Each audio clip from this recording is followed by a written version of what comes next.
So all this month, I'm going to be talking about the 4 agreements. How many of you are familiar already with Don Miguel Ruiz's book, The 4 Agreements? It's an amazing book. I first read it in the early 90s and had the privilege at the time of being in Don Miguel Ruiz's presence shortly after I read the book and being able to ask him questions about it. It was pretty awesome.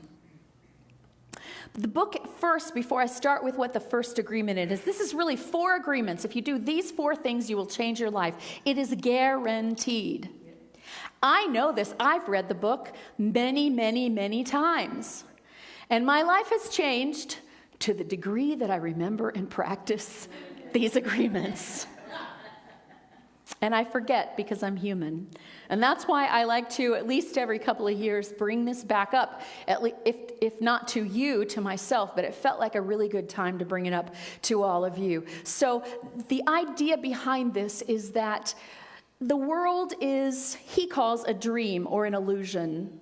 It is what we see out here is a construct, in other words. And the reason that we all can work together in this world is we've agreed on certain things. I mean, we agree that that's a pew. We agree that this is a microphone. We agree. I don't know if you're seeing the same thing I see when I look at this, but we've agreed that when we look at that, that's what it is. That's what we call it. We've agreed on language. We've agreed on a lot of things. And that helps us function in the outside world. But here's the thing. The agreements that we use in our daily lives were not agreements that we consciously agreed to. They were handed down to us. The agreement of, it's perpetuated from birth. Our parents teach us, our siblings teach us, our teachers teach us, other kids teach us, church teaches us. And when we're very young, we are helpless against those. We agree because we don't know there's another choice. And then when we agree, we start to perpetuate those agreements. And language itself, as I said, is an agreement. Language helps enculturate us. The way we use language enculturates us. The way that we use pronouns, and we don't think to question it. Think about it, y'all. It's only in the last few years that we have started as a culture, not just as individuals, but as a culture, to start questioning the way we use pronouns. There's only 2. There's 7.5 billion people in the world and billions who have ever lived, and yet of all of that, there's only 2 possible pronouns. We agreed on that. We agreed in our language that was the truth. If you look at Native Americans, many of them really not worshipped, but honored what they called the two-natured. The people who had both male and female, or the people who had the body parts of one but knew that they were the other. They were called the two-natured, and they were very revered in a lot of Native American cultures. But our language didn't teach us that. We were taught, here's the box, you better get into it. We were taught that in school, here's, 1 and 1 is 2. And most of the time we had a teacher that taught us there's only one way to learn this and there's only one way to do it. And even if you know it without having to do it, you need to show your work so you can prove that you did it the way I taught you to do it, because otherwise it's not valid. You ever had that happen to you? Yeah. We have been taught to get in these little boxes. These are our agreements. And what Don Miguel Ruiz says is we agree to things when they hook our attention. I like that word, hook. We get hooked. Our attention gets hooked. When we're children, we don't have much choice. Our attention is what comes to us. But as we grow older, certain things hook our attention. And when our attention is hooked and we store that information, then we have agreed to it. Then it starts working under the scenes, behind the scenes in our lives. Even their definitions of what it is to be human, of what it is to be a man or a woman, what it is to be good or bad. Our whole belief system is based upon definitions that have been given to us by others. Now, many of us, as we grow up, we start to question some of those beliefs that were handed down. We start to feel like, that doesn't seem right. That doesn't feel exactly right. And we start to question, but that takes an act of great courage to question what's been given to you, especially if it was not only given to you by your parents and your church and your TV and every magazine you pick up and your school and your peers and your colleagues. If they all agree, this is what pretty is, then how much courage does it take to say, I'm beautiful and I look nothing like that? It takes a lot of courage. You see how insidious the things that we've agreed to are. And then he talks about this being the domestication of humans. This is the domestication of humans. We are now domesticated. And how do we domesticate? We get rewarded and punished. How many of you asked a question when you were a child, which seemed like a perfectly reasonable question, and were told, Not even that the answer was a bad thing, but the fact that you questioned was bad. I remember asking my mom when I was really little about the people who never knew Jesus. You know, like if you're on a faraway place and you never heard of Jesus, does that mean you go to hell? And my mom, who was a somewhat enlightened person, said, no, I don't believe that's true. I believe that God is big enough to make provision for those people who have never heard of Jesus. Somewhat enlightened. But if you hear about Jesus and then you reject Jesus, that's when you become responsible and you can go to hell. And I said at the age of 4, then being a missionary is like the meanest thing you can do. I got pinched really hard for that. So that's what my mom did in church. She didn't slap you in church. She pinched you really, really hard. So, and I agreed as a child that when my mom pinched me in church that I was to be completely quiet. I made that agreement at some point. No one ever told me what would happen if I made a noise. I just knew not to make a noise. And I remember many years later when my daughter was about that age, her sitting next to me in church and making a little bit of a noise, and there's no way I was going to pinch her, and I never had and never will. But I had this thought, if my mom was here, if this was me, she'd pinch me. And I started almost laughing in my seat because I thought, if I pinched Erin, she would say, why are you pinching me? She would stand up and let it be known to the whole universe that she was being pinched. She made a different agreement. She made a different agreement. She didn't agree with what I agreed to. You see how powerful this is. We get domesticated by reward and punishment. Good girl, that was the right answer. Yes. You look so pretty in that pink dress. That's what you should wear. Don't wear that. You look like a boy when you wear that. Don't wear those clothes. Ooh. It would take a lot of courage as a child to say, nuh-uh. Personally, I didn't have a lot of courage as a child. I wanted people to approve of me, and so I agreed very carefully with what I was told to agree with. And it was only in my deepest, deepest secret heart of hearts that I began to go, it doesn't seem right. But I thought, it doesn't seem right, but I love these people, and they're supposed to know everything, so I'll figure it out. I'll find out somehow how it's right. Years later, I found out, no, it actually wasn't right. But it took me a while. And so he calls this the domestication of humans. And the really insidious thing is that after a while, we don't need anyone else to domesticate us. We do auto-domestication. Our mother is no longer there when we get dressed. We're standing in our own closet telling ourselves, I can't wear that. Right? We start doing it to ourselves. I can't say that. That's not nice. I can't do that. I can't love that person. I can't, once again, courage to go, wait a minute, I don't agree. And it has to be conscious because these things are so unconscious. The only way to change an agreement is to make the false agreement conscious, to bring it up into consciousness, and then to make a conscious decision to believe differently, and then to practice that conscious decision until it becomes as much of a habit as the unconscious decision. And it's hard. And he calls these agreements that we have made unconsciously the book of law. Here are the laws. And we carry that book with us in every person that we meet, every idea that we read, everything that we look at out in the world, we judge according to our book of law. Yep, she's too old to wear that short skirt. That's in my book of law.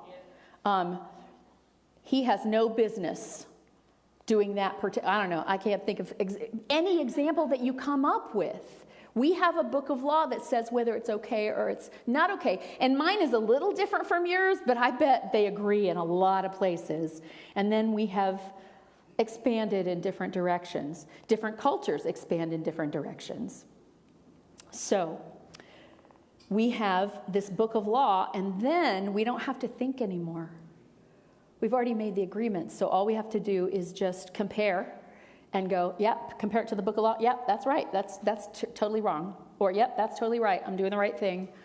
Doesn't seem right, but I'm doing the right thing according to the book of law. And we judge.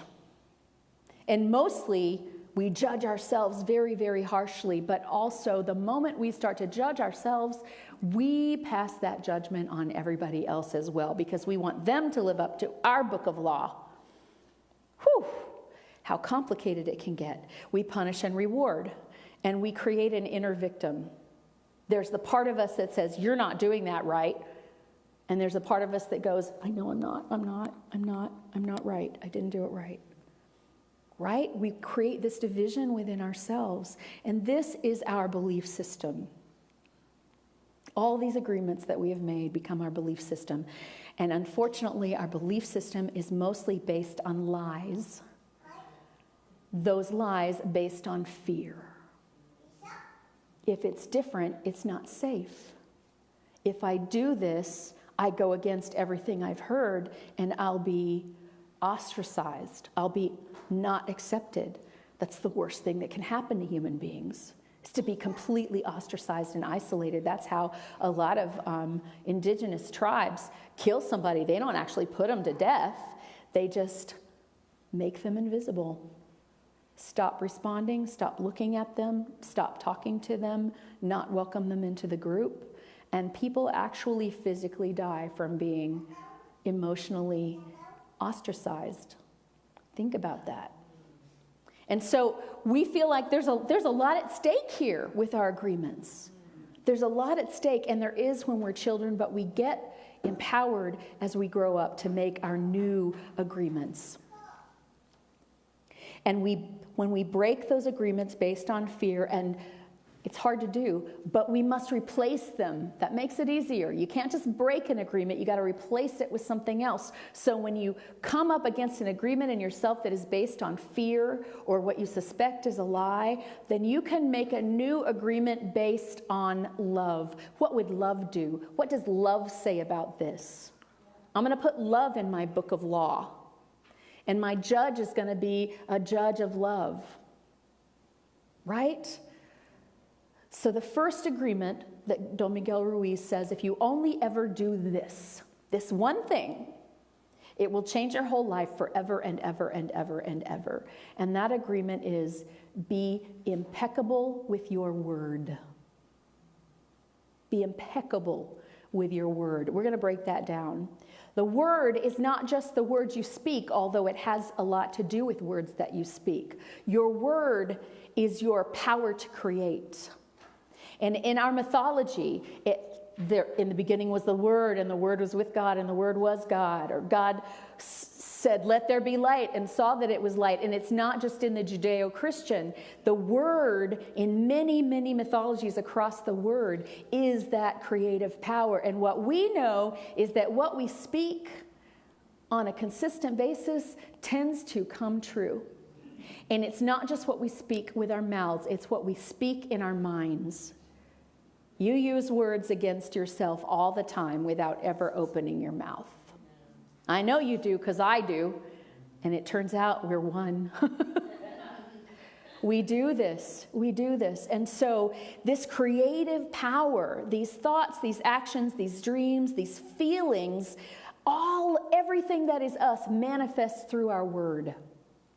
And so we begin to express and communicate that word in whatever ways, whether it's spoken or not. We express and communicate, and we create and we destroy. We have that power with our word. We have a power to create heaven in our lives. We have the power to create hell in our lives. And if you don't think the word is powerful, let me remind you of a man who had no power. I mean, nothing, no money, no fame, no good looks, no heritage, no nothing, but through the power of his word, created a war and a Holocaust that killed 6 million people, that we're still feeling the reverberations of generations later. All he did was talk. All he did was spread his poison through the word. And then other people agreed with that poison. Some because they were born into it and didn't know that there was another agreement to be made. And some because they saw that, well, if I make this agreement, there's something to be gained out of this. So yeah, I'm going to agree with this. Agreements can be made and broken at any point, but if they're not conscious, it's very, very difficult to do anything different. So an agreement tends to be self-fulfilling. Once you agree that something is true, then everything you see looks like that. And everything you do helps create that, right? You ever feel like, oh man, this is a good one. I can easily play a B minor chord on the guitar. I do it at home all the time. It's not an easy chord to play, but I've been playing it for years. It's easy to do. It's not hard. And yet, there's a certain someone who was a teacher earlier in my life. It's someone I love and who loves me. And every time I'm playing a song in front of him, I cannot play a B minor chord. What is that about? I think, he's judging me. I better play this chord good. But you never played it exactly right. You've never played it well in front of him before. I missed it. Happened again. You see how those things come true? Those things come true. And so when we are impeccable with our word, let's talk about what impeccable means. Impeccatus. Peccatus is the Latin for sin. Missing the mark, the Latin for sin, and im meaning without sin. Can your words be without sin? Wow. So let me define how he defines sin. It is anything you do, feel, believe, or say that goes against yourself. I'll sit up for a minute and take that in. The only sin you commit in this life is when you do, feel, say, and think things that go against the precious, loving child of God, one with all, that you are. And so if you can learn to not do this, when you can learn to be impeccable, sinless with your word, then your life will change. Self-rejection, he says, is the greatest sin. It's the worst one. It's the worst one. And because when we reject ourselves, then we have a basis for rejecting others. And we're all rejecting, and that is all about judgment and blame. So and he calls this emotional poison. As soon as you reject yourself, you are injecting yourself with emotional poison. When you reject another through your thoughts, words, deeds, you inject emotional poison into them. That's what Hitler did. He, in a room, convinced himself that he deserved more than that he'd gotten a bum deal, and that he should be. And, here's the deal. People who are arrogant, who say, I'm better than everybody else, that never comes from a place of thinking I'm better than everybody else. That always comes from a place of thinking I'm not enough. I'm not enough. I'm better always comes from I'm not enough. Because the truth is none of us is better, but none of us is worse either. We're all on equal ground, but if you feel like you've been unequal, then you try to tip the scales to make it more than equal. That's just what it does. So he spread this emotional poison in his own mind for whatever reason, I don't know. And then he went out and set out to spread that emotional poison in the world, and he did a pretty scarily good job of it. So that means when we spread emotional poison, we're using our energy toward hell. We're using our energy toward destruction. And so being impeccable with our word means we start to use our energy for love. What if that was your only task today? Pay attention to what I'm thinking. Pay attention to what I'm saying. Pay attention to what I'm doing. And ask myself, is this the loving thing? First, is it loving toward myself? Because if you don't get how to be loving toward yourself, you'll never be able to be truly loving toward other people. You'll just be making bargains. I'm going to love them, and then they're going to owe me something. And that's not... We've made an agreement somehow that when we do something, somebody owes us something back. That's what we call justice, right? You've learned that from childhood. Is that true? That they're supposed to be tit for tat, always? That if you give something, something is owed you back? We agreed on that, though, hugely. Culturally, we agreed on that. What if we just say, how can I love myself? Is what I'm doing, what I'm thinking, what I'm saying, loving toward myself? And if not, how can I make it so? Then we'll reach a point where we are giving freely because we have nothing to defend. We have no bargains that we're trying to fulfill. We have no scale that we're trying to balance. So agreements, sins, hurt, blame, reject, find fault, destroy. Anger, jealousy, envy, hate. Those are things that we do to ourselves. Yes, we might point them at other people, but if you are holding poison in your hand to give to someone else, you are absorbing it into your own bloodstream. It's not possible for the poison to not affect you first and most. So the only way to break it is a new agreement based on truth. And he talks specifically about gossip being a sin. That gossip, talking about other people, talking to someone about someone else, is usually a way that we're trying to even some score in our mind, trying to make a judgment, trying to pass along information that will sway the person we're talking to think the way we think about the person that we're talking about. Ooh, sounds like emotional poison to me. It's like a virus. He says gossip is like a computer virus that's invaded your system, and now it starts to color everything that you do. Case building, trying to bring someone else over to your point of view, or searching for validation. Tell me I'm right. I need you to tell me that I'm right. Is he a jerk? Am I right about that? Let me tell you what he did. And then you tell me I'm right, and then I can feel good about calling him a jerk. Feeling good about calling somebody a jerk is not the same as feeling good. Feeling good is knowing who you are deeply, at a deep level, and loving that, and being just okay with that all the time. He also says, here's the deal, those negative stuff, it's out there all the time. People are trying to get you to agree with their negativity. And the only way that we agree with negative things is if our mind is fertile to receive negative things. If we're looking for justification, if we're looking for somebody to blame, if we're looking for why it's wrong and who's the one that did it. The difference is when we make our minds fertile for love. What if we go out into the world looking for love, looking for proof of love, starting to see what people do as acts of love, or, as the Course in Miracles says, or calls for love. And I believe that with my whole heart, that people who are not giving you love are shouting, screaming, crying, begging for love in themselves.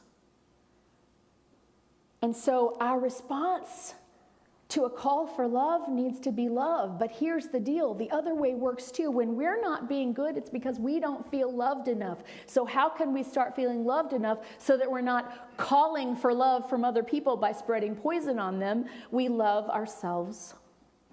We start right at home. I love you just as you are. I love you just as you are. Is that one of the hardest things you can say to yourself?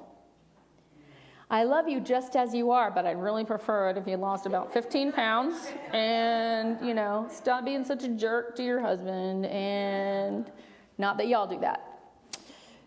Yeah. So the only way to break a false agreement is to make a new agreement based on truth. And the only way to enculturate that into yourself, to auto-domesticate yourself into truth, into love, into kindness, is to practice it over and over again, is to let your attention be hooked by love, to store the information of love, and then to practice that love over and over again until it becomes your nature. So we think about what kind, we want to prepare our minds to receive the seeds of love. Then we look for it. We pray for it. We ask to see it in the world. We pray for opportunities to give love. Ooh, what if you're praying every day for an opportunity to give love, and then all you meet is a bunch of jerks all day long? That's an answer to your prayer, because you have asked to have opportunities to give love. What if you see every jerk that comes your way as not a jerk, but someone who is allowing you to practice your God-given right to give love? Yeah. Really. And it's hard. Because those agreements are so strong. We've all agreed on what it means to be a jerk. I mean, yours might be a little different from me, but we all have ideas in our minds that are very well set. This is what a jerk does. This is what a nice person does. Now, we know when we're calling that person a jerk, what we're aware of, maybe not consciously, is that we do that stuff too. So there's no way to call another person a jerk without also calling ourselves a jerk. And when we're calling ourselves jerks, then how are we going to ever get out of that vicious circle, that vicious cycle? And so we begin to love. And it doesn't really matter where you start. Love somebody that seems unlovable. That will make it easier for you to begin to love yourself. Love yourself even when you're feeling unlovable. That will make you be able to give love other places. Sometimes it's easier to give love to another than it is to ourselves. Start wherever you are. I don't care. But I think praying for an opportunity to give and receive love, to make that, if that's your one prayer of the day, I desire opportunities all through the day to give and receive love. That's what I want more than anything, and then I look for it. I let my attention be hooked by that. I look for it. Do it today. Do it when you go to the grocery store. Do it when you go home with your partner. Do it when your neighbor's dog poops on your lawn. Whatever is happening, just practice that one little thing and see what happens. Because the truth is, when you stop telling yourself the lie that you're not good, that you're not loved, that you're not lovable, that you're not loving, indeed that you are not love in expression. And that's what we believe here. You are God's love expressed as a human being on this planet right now. You are. I am. And I cripple myself by doing weird things with that. But it doesn't change the truth of who I am inside. So really what I'm praying for is to be able to acknowledge the truth that's already there. It's already there. And so I ask you today, try it. Pay attention to what you've agreed with. If it doesn't feel like love to you, then consciously make a different agreement and begin to speak and act and think from that agreement, that new agreement. Be impeccable. Make a new life for yourself. You can do it today. I love you.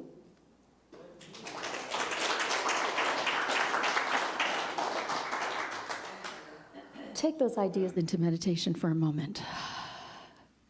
And it feels overwhelming. Be impeccable with your word all the time, everywhere. You only have to break one little agreement at a time.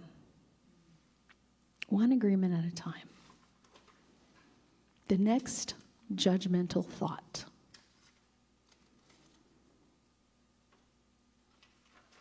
Break that agreement. and make an agreement to love. So in this moment, if you would just relax your body, make yourself comfortable where you are.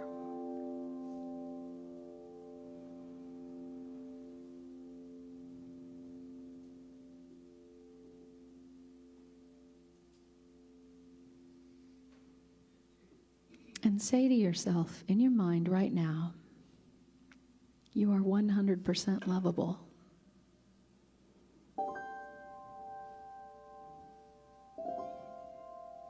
And I love you.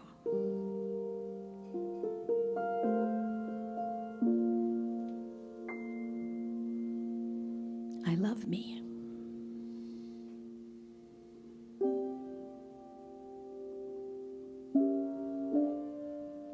And pay attention to what happens in your body. Pay attention to what happens in your heart center and in your mind when you say that. Is there resistance?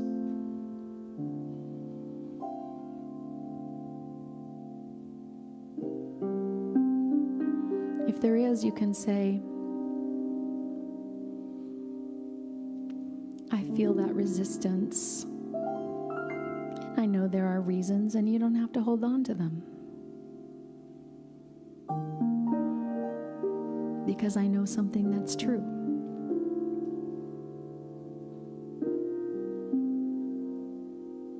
I was created by love, in love, for the purpose of loving and being love in expression in this world.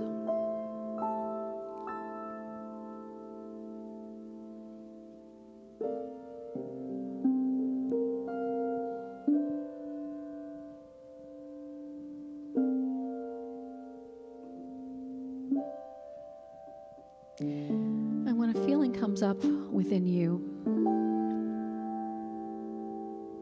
pain or hurt in the heart that says, I don't know, maybe it says it's too hard. Maybe it says it's impossible. Maybe it says, oh, but you don't understand. I'm worse than you think. You don't have to argue.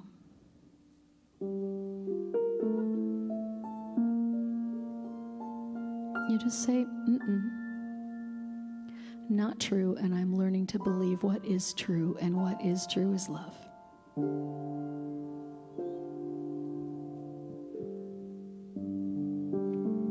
And I call on all the powers that be to open my mind and heart to allow the love that I am to surface through whatever layers may have been put on it through my life, by my culture, my religion, my parents, myself, my family, my culture. I'm willing to see all of those as something that somebody made up and gave to me, and I don't have to abide by them.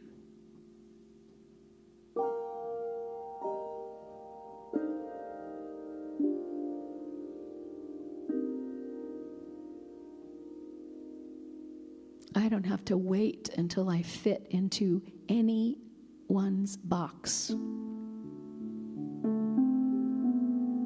in order to be worthy of love.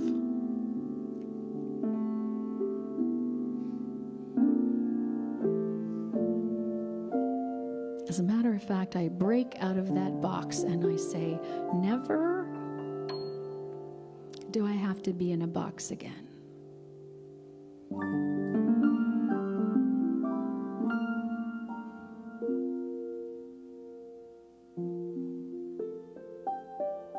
I can honor the truth of myself, the core of myself.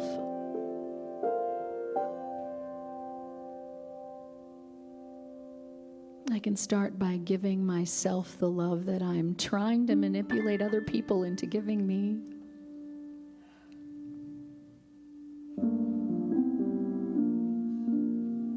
And I never have to beg for love again because all I have to do is give it.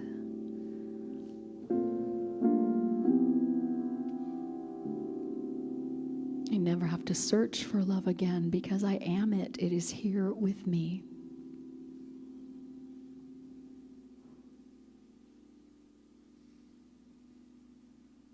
My only task is to remember it.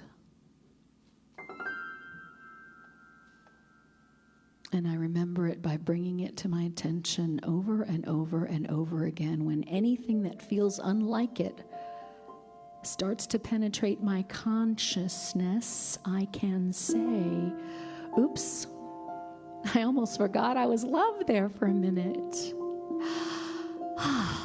What a relief. I'm loved. I don't have to feel that way. I don't have to say that thing. I don't have to do that thing.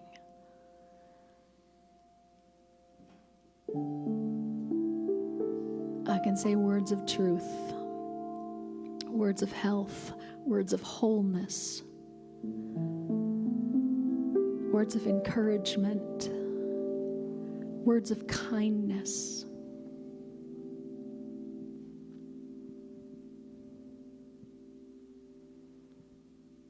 And when I fail, I don't have to punish myself. I get to say, oops, next. Next opportunity. Next moment. Next word. Next thought. Next action.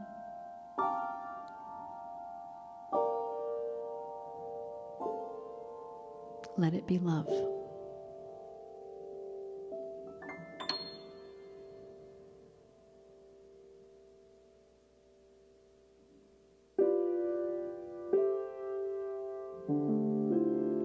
And when I live as the love that I am, I not only am living joyfully, but I am giving other people permission, an example, a new agreement to see in motion so that they may see and express the love that they are.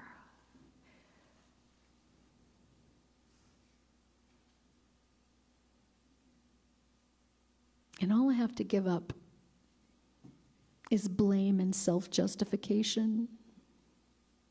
All I have to give up is creating hell for myself to live in. When we bring that into consciousness, that seems like a pretty good choice. Yeah, I don't want to live in hell anymore. No more hell. Let's do heaven today. Let's look for it. Let's affirm it. Let's speak it. Let's notice it. Let's honor it. Let's celebrate it.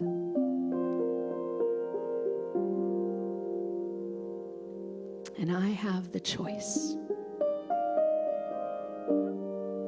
The choice is mine to make. I choose love.